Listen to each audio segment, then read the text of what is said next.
এগুলো এমন যে মিজানের পাল্লা সবচেয়ে ভারী। মিজানের পাল্লা কি হবে? ভারী আমলের অন্তর্ভুক্ত হবে। আবু সালমা বিখ্যাত সাহাবী, তিনি আল্লাহ রাসূলের রাখাল ছিলেন। আল্লাহর রাসূল আমার কি ছিলেন? রাখাল ছিলেন আবু সালমা।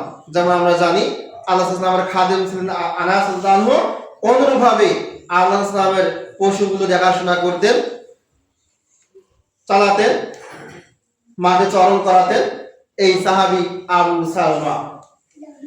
সালাম। তো তিনি বলছেন, এই আবু সালামা তিনি বলছেন যে আমি আল্লাহর নবীকে নিজে বলতে শুনেছি, তিনি বলেছেন বাখিন বাখিন, আশ্চর্যময় কথা, কি সুন্দর কথা, কি অবাক কথা। মানে সৌদি আরবের কিছু ভাষা মানে সংক্ষেপে উল্লেখ করা হয়, তার মধ্যে একটা হলো বাক বাক।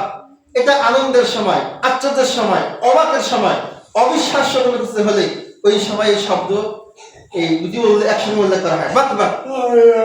কি আশ্চর্যময় কথা, কি অবাকময় কথা, কি আশ্চর্যকর তথ্য যে লিখামিসিন, পাঁচটি এমন বিষয় রয়েছে, পাঁচটি এমন কথা রয়েছে, পাঁচটি এমন আমল রয়েছে, মা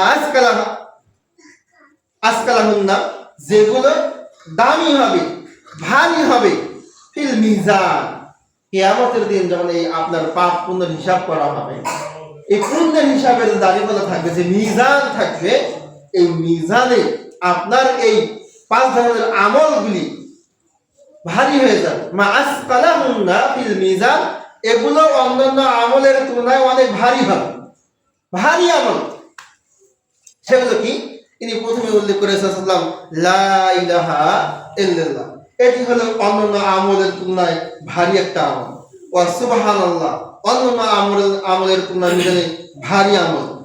আলহামদুলিল্লাহ, অন্যান্য আমলের তুলনায় মিজানে এই আলহামদুলিল্লাহ বলাটা যে নেকি, এই নেকি অনেক ভারী আমল হবে।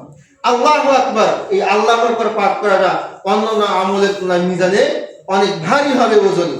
এবং ওয়ালিদিস সালেহ, ওই সৎ সন্তান, ইউতাওয়াফা, যে সৎ সন্তান মৃত্যুবরণ করে মারা যায়, লিল মারইল মুসলিম, কোন মুসলিম ব্যক্তির যখন কোন সৎ সন্তান, কোন নেককার সন্তান মৃত্যুবরণ করে মারা যায়, আর ওই মুসলিম ব্যক্তি অর্থাৎ যার সন্তান মারা যায়, যার কলিজার টুকরা মারা যায়, যে কলিজার টুকরা হচ্ছে কি সৎ, তো ওই পিতা মাতা, ওই মুসলিম ব্যক্তি, ওই মুসলিম নর নারী যার সন্তানটা মারা গেছে, সে যদি এই সন্তান মৃত্যুবরণ করার পরেও ফায়াহতাসিবুহু, সে যদি ধৈর্য ধারণ করে থাকতে পারে, কি করতে পারে?